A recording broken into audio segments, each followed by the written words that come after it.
కొత్త కోడలి కాపురం పార్ట్ 1. రే నాన్న వినోద్, ఈ రోజు కాలేజీ లేదా? వెళతానమ్మా. అవును, ఎంత ఉదయాన్నే నువ్వెక్కడికి వెళ్తున్నావు? అది పక్క వీధిలో ఏదో పనుందని పిలిచారా, అందుకే తొందరగా వెళ్తున్నాను. అమ్మా, నిన్ను ఈ వయసులో ఎంత కష్టపెడుతున్నాను, నన్ను క్షమించమ్మా. తొందరలోనే మంచి ఉద్యోగం సంపాదించి నిన్ను మహారాణిలా చూసుకుంటాను. మా బాబే, నువ్వు నన్ను అలా చూసుకుంటావని నాకెప్పుడో తెలుసురా నాన్న. సరేలే, నాకు పనికి ఆలస్యం అవుతుంది, నీ కోసమని అన్నం వండి పెట్టాను. నువ్వు కాలేజీకి వెళ్లే ముందు తినేసి వెళ్ళరా నాన్న. రే నాన్న వినోద్, నీ మనసులో నువ్వు ఎలాంటి బాధని దిగుల్ని పెట్టుకోకు. నువ్వు చక్కగా చదువుకో, నీ చదివే నీకొక మంచి స్థాయిని ఇస్తుంది. సరే అమ్మా.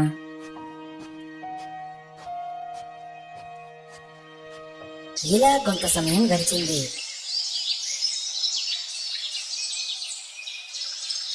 ఏంట్రో వినోద్, ఈ రోజు కాలేజీకి ఎంత ఆలస్యం అవుతున్నా ఇంకా ఇక్కడే ఉన్నావు?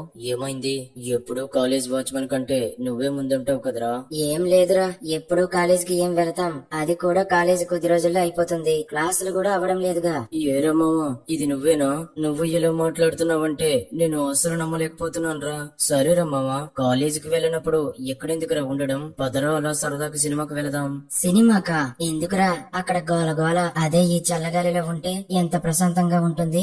ఏంట్రా, గాలిలో ప్రశాంతంగా ఉండడం ఏంటి? ఏమైందిరా నీకు? ఎంత వింతగా మాట్లాడుతున్నావు? ఏ దెయ్యం గాని నిన్ను ఆవహించలేదు కదా?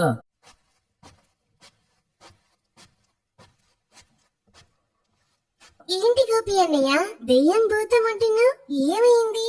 చెల్లెమ్మా, నువ్వా? అంటే రే, నువ్వు సినిమాకి రాను అన్నది నీ హీరోయిన్ కోసమా? ఈ విషయం ముందే చెప్పొచ్చుగా. చెబితే మాత్రం నువ్వు ఉంటావా ఏంటి? అందుకే చెప్పలేదురా. సరేలే, నువ్వు చెల్లి మాట్లాడుకోండి, నేను వెళతాను, మీ మధ్య నేనెందుకు? అలా అంటావేంట్రా? నువ్వు లేకుండా నేను ఎప్పుడైనా ఎక్కడికైనా వెళ్ళానా?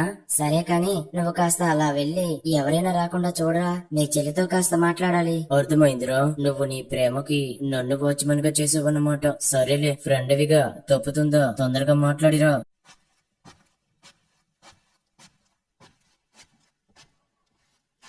ఏంటి వైష్ణవి, రాత్రి ఫోన్ చేస్తే తీయలేదు, నువ్వు మళ్ళీ ఫోన్ చేస్తావని ఎంత ఎదురు చూసానో తెలుసా? చేస్తావు, ఎందుకు చెయ్యవు? నువ్వు ఫోన్ చేసేటప్పుడు మా అమ్మ పక్కనే ఉన్నారు. అయినా నేను నీకు ముందే చెప్పాను కదా నేనే ఫోన్ చేస్తాను అని, మరి ఆగకుండా అన్నిసార్లు ఎందుకు చేసావు? సరేలే, అదంతా పక్కన పెట్టు. ఫ్రెండ్స్ అంతా కలిసి పిక్నిక్ కి వెళ్తున్నారట, మనం కూడా వెళ్దామా? పిక్నిక్ లేదు, నీకు తెలుసుగా నాకు అలాంటివన్నీ ఇష్టం ఉండవు అని. అనుకున్నాను, నీకు అసలు ఏమీ ఇంట్రెస్ట్ ఉండవులే. అంత కోపం ఎందుకు వైష్ణవి? సరేలే వినోద్, నువ్వు ఏదో ఎగ్జామ్ రాస్తాను అంటున్నావు, అది ఎంతవరకు వచ్చింది? నువ్వు సరిగ్గా చదువుతున్నావా లేదా?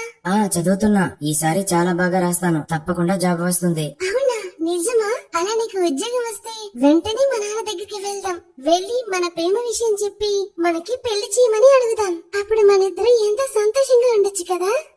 ముందు ఉద్యోగం రాని, తర్వాత మన పెళ్లి గురించి ఆలోచిద్దాం. ముందు నువ్వు పరీక్షల గురించి ఆలోచించు, తొందరలోనే పరీక్షలు వస్తున్నాయిగా. సరిగ్గా చదువుతున్నావా? చదువుతున్నాలే, నేను పరీక్షలు కూడా బాగా రాస్తాను. నువ్వైతే జాబ్ కోసం చాలా తీవ్రంగా ప్రయత్నించు, సరేనా? సరే వైష్ణవి. ఇలా కొంత సమయం గడిచింది.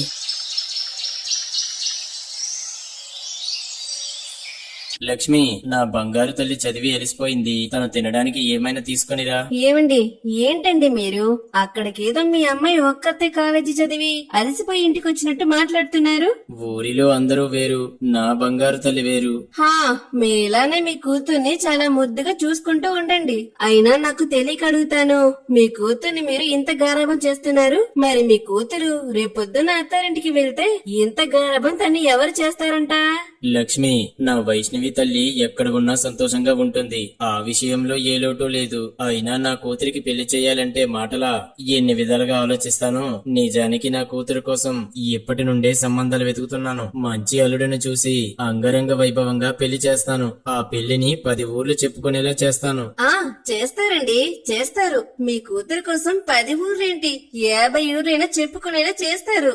ఎంతైనా మీ కూతురు మీ గారాలు పెట్టి కదా, తన కోసం ఆకాశాన్నైనా భూమికి దింపేలా దింపుతారు. నాన్న, ఏంటి నాన్న మీరు చెప్పేది? నాకప్పుడే పెళ్ళేంటి? ఇప్పుడు కాకుండా మరి ఇంకెప్పుడు పెళ్లి చేసుకుంటావు? ఇంకా 10 సంవత్సరాలు ఆగాక పెళ్లి చేసుకుంటావా? అయినా ఆడపిల్లకి పెళ్లి ఇడిస్తే పెళ్లి చేయకుండా ఏం చేస్తారు?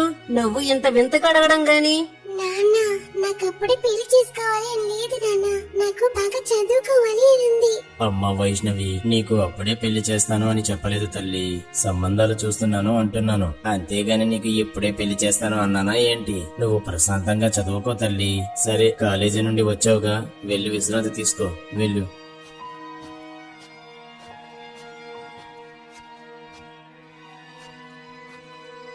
ఇదేంటి, మా నాన్న అప్పుడే నాకు పెళ్లి సంబంధాలు చూస్తాను అంటున్నారు. ఇప్పుడు నేనేం చేయాలో నాకు అర్థమే కావట్లేదు. అయినా మా నాన్న చెప్పారు కదా, నా పరీక్షలు అయ్యేంత వరకు నాకు ఎలాంటి పెళ్లి సంబంధాలు చూడను అని. ఇప్పటిలాగా వినోద్ ఎగ్జామ్స్ రాసి మంచిగా జాబ్ కొడతాడు. అప్పుడు నేనే నాన్న దగ్గరికి వెళ్లి నెమ్మదిగా నా ప్రేమ విషయం చెప్పి మా పెళ్లికి ఒప్పించుకుంటాను. ఇలా వైష్ణవి ఆలోచిస్తూ ఉంటుంది. ఇలా కొద్ది రోజులు గడిచాయి.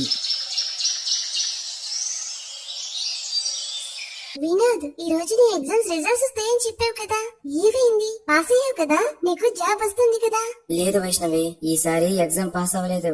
ఏంటి వినోద్, నువ్వేం మాట్లాడుతున్నావు? ఎగ్జామ్ పాస్ అవ్వకపోవడం ఏంటి? నువ్వు బాగా చదివాను, చాలా బాగా రాశాను అన్నావు. మరి ఈ ఎగ్జామ్ ఎలా ఫెయిల్ అయ్యావు? అదేంటి వైష్ణవి, నేనే ఏదో కావాలని ఫెయిల్ అయినట్లు మాట్లాడుతున్నావు? నేను కష్టపడి చదివాను, ఎగ్జామ్స్ కూడా బాగా రాశాను, కానీ ఫెయిల్ అయ్యాను. నన్నేం చేయమంటావు? సరేలే, మళ్ళీ జాబ్ నోటిఫికేషన్స్ వస్తాయిగా, వాటిలో ఇంకా బాగా చదివి రాస్తానులే, నువ్వేం కంగారు పడకు.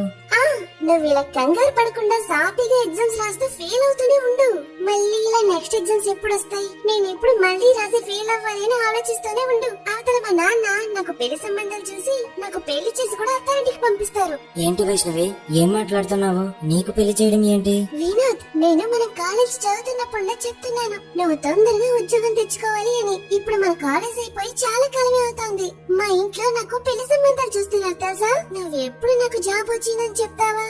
నేను ఇప్పుడు మా నాన్న దగ్గరికి వెళ్లి మన ప్రేమ విషయం చెప్పి మన పెళ్లికి ఒప్పిద్దామా అని చూస్తున్నాను. ఇక్కడ నువ్వు చూస్తే ప్రతి ఎగ్జామ్ రాయడం ఫెయిల్ అయ్యాను అని చెప్పడం. ఏంటి, నీకు పెళ్లి సంబంధాలు చూడడం ఏంటి? నాకు ఈ విషయం ఎందుకు చెప్పలేదు? చెప్తే ఏం చేస్తా వినోద్? ఈ విషయం నీకు చెప్పనప్పటికీ నువ్వు ఎగ్జామ్స్ ఫెయిల్ అవుతున్నావు. ఇంకా ఇంట్లో నాకు సంబంధాలు చూస్తున్నారు అని తెలిస్తే నువ్వు ఇంకా కంగారు పడతావని ఎగ్జామ్స్ సరిగ్గా రాయలేవు అని చెప్పలేదు. అయినా నీకు ఎందుకు అర్థం కావట్లేదు వినోద్? ఒకప్పటి పరిస్థితులు వేరు, ఇప్పటి పరిస్థితులు వేరు. ఒకప్పుడు నేను కలవాలి అనిపిస్తే కాలేజీలో కలిస్తే సరిపోయేది, కానీ ఇప్పుడు నీతో మాట్లాడాలి అంటే ఇంట్లో ఫ్రెండ్ దగ్గరికి వెళ్ళొస్తానమ్మా అని అబద్ధం చెప్పి రావాల్సి వస్తుంది. పరిస్థితులు ఇంకా దిగజారక ముందే నీకు ఉద్యోగం రావాలి నేను ఆశపడుతుంటే అది నాకు జరిగేలా కనిపించడం లేదు. వినోద్, నీకు ఉద్యోగం రాకపోయినా పర్వాలేదు, ఈ టెన్షన్ తట్టుకోవడం నా వల్ల కాదు. ఈ టెన్షన్ తో రాత్రి సరిగ్గా నిద్ర కూడా పోలేకపోతున్నాను. ఇప్పుడే మా ఇంటికి వెళ్దాం పద. మన ప్రేమ విషయం చెప్పి మా నాన్నకి నేను ఒప్పిస్తాను. మా నాన్నకి నేనంటే ప్రాణం, నా మాటని అసలు కాదు అనరు. మన పెళ్లికి తప్పకుండా ఒప్పుకుంటారు. ఆ నమ్మకం నాకు ఉంది వినోద్, పద వెళదాం. వద్దు వైష్ణవి, నేను మీ ఇంటికి వచ్చి సంబంధం గురించి మాట్లాడలేను. మీ నాన్నగారు నా కూతురిని ఎలా చూసుకుంటావు అంటే నా దగ్గర సమాధానం లేదు. నీకు మీ నాన్నగారు పెళ్లి సంబంధాలు చూస్తున్నారుగా, అతను ఏదో ఒక సంబంధం నీకు తెచ్చేలోగా నేనే ఉద్యోగం తెచ్చుకొని సంబంధం మాట్లాడడానికి మీ ఇంటికి వస్తాను. నన్ను నమ్ము వైష్ణవి. సరే వినోద్, నీ ఇష్టం, కానీ నువ్వు ఇలా తొందరగా మా ఇంటికి వస్తే నాకు మనసు ప్రశాంతంగా ఉంటుంది. సరే, ఇప్పటికే చాలా ఆలస్యం అవుతుంది, నేను ఇంటికి వెళ్ళొస్తాను. ఇంకా ఆలస్యం అయితే అమ్మ కోపడుతుంది. ఇలా వైష్ణవి ఇంటికి వెళుతుంది. అమ్మా వైష్ణవి, వచ్చావా? నువ్వింకా రాలేదు అని నీకోసమే ఎదురు చూస్తున్నానే. అమ్మా, హాల్లో ఎవరు వచ్చినట్టున్నారు?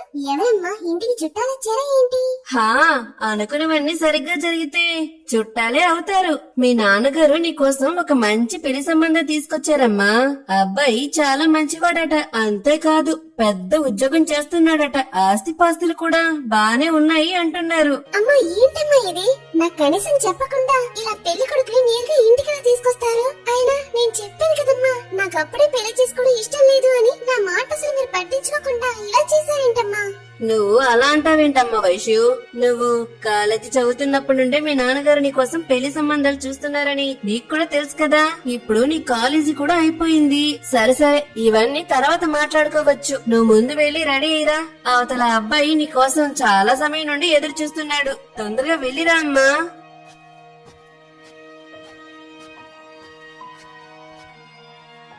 ఏంటిది? అమ్మ వాళ్ళు సడన్ గా పెళ్లి చూపులు అంటున్నారు. అటు చూస్తే వినోద్ కి ఉద్యోగం కూడా రాలేదు. ఇప్పుడు నేను ఏం చేయాలి? నాకు అసలు ఇప్పుడేం అర్థమే కావట్లేదే. వెంటనే ఈ విషయాన్ని వినోద్ కి చెప్పాలి. వెంటనే వైష్ణవి వినోద్కి ఫోన్ చేస్తుంది. వైష్ణవి, ఏమైంది, ఫోన్ చేశావు? వినోద్, నేను కంగారు పడినట్టే మా నాన్నగారు నాకు సంబంధం తీసుకొచ్చారు. నేను నీ దగ్గర నుండి ఇంటికి వచ్చేసరికి పెళ్లి వాళ్ళు సరాసరి ఇంట్లోనే ఉన్నారు తెలుసా. నాకు ఇప్పుడు ఏం చేయాలో అర్థం కావట్లేదు. నాకు చాలా కంగారుగా ఉంది వినోద్. కంగారు పడకు వైష్ణవి, పెళ్లి చూపులేగా జరగని. ఆ అబ్బాయి నీకు నచ్చలేదు అని చెప్పు, సరిపోతుంది. దేనికి కంగారు ఎందుకు? వినోద్, నీకేమైనా మతిపోయిందా? మా అమ్మ నాన్నని చూస్తుంటే నాకు ఈ పెళ్లి చేసేలా ఉన్నారు తెలుసా. అలా ఎలా చేస్తారు వైషు? నీకు నచ్చకపోతే పెళ్లిలా చేస్తారు? నాకు ఇప్పుడే పెళ్లి చేసుకోవడం ఇష్టం లేదు అన్నా వినకుండా పెళ్లి వాళ్ళని సరాసరి ఇంటికి తీసుకొచ్చి ఇప్పుడు నాకు పెళ్లి చూపుల్లో కూర్చోడానికి సిద్ధమై రమ్మన్నట్టే. తర్వాత పెళ్లి పీటలు కూడా ఎక్కిస్తారు. నా కంగారు బాధ నీకు అసలు అర్థం కావట్లేదా? నువ్వు ఇదంతా తెలుసుకోవడం ఇలా ఎలా మాట్లాడగలుగుతున్నావు? సరే వైషు, ఇప్పుడు మనం ఏం చేస్తాం? ఇంకా చేసేది ఆలోచించేది ఏమీ లేదు. నీకు ఉద్యోగం రాకపోయినా పర్వాలేదు, మా నాన్నకి నేను సర్ది చెప్పుకుంటాను. నువ్వు దయచేసి మా ఇంటికి రా వినోద్. నువ్వు ఇంటికి వచ్చి ఏం మాట్లాడిన అవసరం కూడా లేదు. అన్నీ నేనే చూసుకుంటాను. దయచేసి నువ్వు వచ్చి మా ఇంట్లో నిలబడు చాలు. అదేంటి వైష్ణవి, ఉద్యోగం రాకుండా మీ ఇంటికి వస్తే మీ నాన్నగారు నన్ను ఎలా ఒప్పుకుంటారు? ఖచ్చితంగా ఒప్పుకోరు. అలా అని నాకు ఈ పెళ్లి చేసుకోమంటావా వినోద్? నేను నువ్వు లేకుండా ఉండలేనురా. దయచేసి నా మాట విని మా ఇంటికి రా వినోద్. నేనన్నీ చూసుకుంటా అని చెప్తున్నాను కదా. నువ్వు కంగారు పడకు వైషు, నేను ఇప్పుడే వస్తాను. ఏంటి వైషు వాళ్ళ నాన్న ఎలా చేశారు? ఉన్నట్టుండి పెళ్లి చూపులు ఇంటికి తీసుకురావడం ఏంటి? అయినా వైషు చాలా కంగారు పడుతుంది. నేను వెంటనే వెళ్ళాలి. ఇంతలో వినోద్ వాళ్ళ అమ్మ సావిత్రి అక్కడికి వస్తుంది. వినోద్, ఎక్కడికో వెళ్తున్నట్టున్నావు. ఎక్కడికి రా? అది అమ్మ, ఫ్రెండ్ ని కలుద్దామని వెళ్తున్నా. రే నాన్న వినోద్, ఈ రోజు పని చాలా ఎక్కువగా ఉందిరా. చాలా నీరసంగా అనిపిస్తోంది. అక్కడ పనుల వల్ల నేను ఉదయం నుండి ఏమీ తినలేకపోయాను. ఇంట్లో కూడా వంట చేయలేదురా. నువ్వు వెళ్ళి కాస్త సరుకులు తీసుకురా నాన్న, వంట చేస్తాను. ఇద్దరం కూర్చొని తిందాం. అలా తన అమ్మ అనగానే వినోద్ కి ఏమీ అర్థం కాదు. అటు ప్రేమించిన అమ్మాయి దగ్గరికి వెళ్లాలా, లేక తన కోసం రోజంతా కష్టపడుతున్న తన తల్లి ఆకలి గురించి వెళ్లాలా అని వినోద్ ఆలోచిస్తూ ఉంటాడు. ఏమైంది బాబు, అలా ఆలోచిస్తున్నావు? నీ స్నేహితుడిని కలవడం అంత ముఖ్యమైన విషయమా? సరేలే నాన్న, నువ్వు వెళ్ళు. నేనే వెళ్లి సరుకులు తీసుకుని వస్తాను. నువ్వు వచ్చేటప్పటికి వంట కూడా సిద్ధం చేసి ఉంచుతాను. నువ్వు వచ్చి తిందువు గాని, తొందరగా వచ్చే. లేదమ్మా, నువ్వు కాసేపు విశ్రాంతి తీసుకో. నువ్వు ఎప్పుడే పనిచేసి అలసిపోయి వచ్చావుగా, నేను వెళతానులే. అలా వినోద్ మార్కెట్ కి వెళతాడు. అటు వైష్ణవి పెళ్లి చూపులు జరుగుతూ ఉంటాయి. ఇదిగో రుద్రయ్య, నేను చెబుతున్నా అని కాదు గాని అబ్బాయి చాలా మంచివాడురా. ఎలాంటి చెడు వ్యసనాలు లేవు. వెంకట్కి తల్లి తండ్రి లేకపోవచ్చు కానీ తనని చిన్నప్పటి నుండి నేను గమనిస్తూనే ఉన్నాను. మన వైష్ణవి తల్లికి తగిన జోడి అనుకో. నువ్వు అంతగా చెబుతున్నావు అంటే అబ్బాయి విషయంలో అసలు ఆలోచించాల్సిన అవసరం లేనట్టే. అబ్బాయికి ఎవరూ లేకపోతే ఏంట్రా, మనం అందరం ఉన్నాంగా. మంచి మాట చెప్పావురా. ఏరా వెంకట్, ఆ అమ్మాయి నీకు నచ్చిందా? ఆ బాబాయ్, అమ్మాయి నాకు నచ్చింది. మంచిదిరా రుద్రయ్య, ఇక మీ నిర్ణయం ఏంటో చెబితే. అబ్బాయి మాకు బాగా నచ్చినట్లేరా. నా కూతురు సంగతి బాగా తెలుసు. నాకు అబ్బాయి నచ్చితే తనకి నచ్చినట్లే. ఇక మంచి ముహూర్తాలు చూసుకొని తాంబూలాలు మార్చుకోవడమే. నాన్నగారేంటి అసలు నా అనుమతి లేకుండా పెళ్లికి సరే అని చెప్పేస్తున్నారు? ఇంతకీ వినోద్ ఎక్కడ ఉన్నాడు? వస్తానని చెప్పాడు, ఇంకా రాలేదేంటి? అని వైష్ణవి కంగారు పడుతూ ఉంటుంది. బాబాయ్, ఇలా అంటున్నా అని తప్పుగా అనుకోకండి. వైష్ణవి గారి అభిప్రాయం కూడా తెలుసుకోవడం మంచిది అనిపిస్తుంది. అబ్బో, భార్య అవ్వక మునిపే ఎంత ప్రేమ. సరే, నీ ఇష్ట ప్రకారమే కాని అమ్మ వైష్ణవి, అబ్బాయి నీకు నచ్చాడా తల్లి? వరదరాజుల మాటలకు వైష్ణవి చాలా కంగారు పడుతూ, మా నాన్నగారి ఇష్టమే నా ఇష్టం. చెప్పానుగా వరదరాజులు, నా కూతురు మాట నా మాట ఒకటే అని. సరేలేరా, అభిప్రాయం తెలుసుకోవడంలో తప్పేముందిలే. కలకాలం బ్రతకాల్సింది వాళ్లే కదా. సరే, తొందరలోనే తాంబూలాలు మార్చుకుందాం. ఇలా కొంత సమయం గడిచింది. పాపం వైష్ణవి అక్కడ ఎంత కంగారు పడుతుందో ఏంటో. నేను వస్తానని ఎదురు చూస్తూ ఉంటుంది, కానీ నేను వెళ్ళలేకపోయాను. తనకి ఇప్పుడే ఫోన్ చేసి అక్కడ ఏం జరుగుతుందో తెలుసుకోవాలి. వైష్ణవికి కూడా ధైర్యం చెప్పాలి అని వినోద్ వైష్ణవికి ఫోన్ చేస్తాడు. కానీ Vaishnavi phone తీయదు.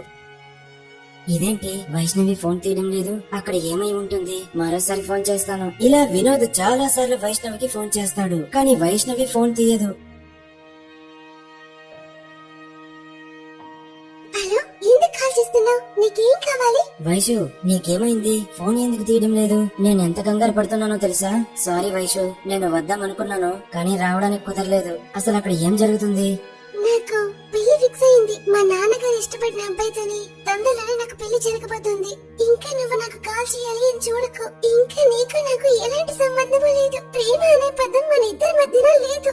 Good bye Vinod. Vaishnavi phone పెట్టేసి బాధపడుతూ ఉంటుంది. ఈ మాటలన్నీ విన్న వినోద్ కు ఏం చెయ్యాలో అర్థం కాదు. అసలు వైష్ణవి వెంకట్ ని పెళ్లి చేసుకుంటుందా? వినోద్ ఆ పెళ్లిని ఆపుతాడా? తర్వాత ఏం జరుగుతుంది అనేది తర్వాత భాగంలో చూద్దాం.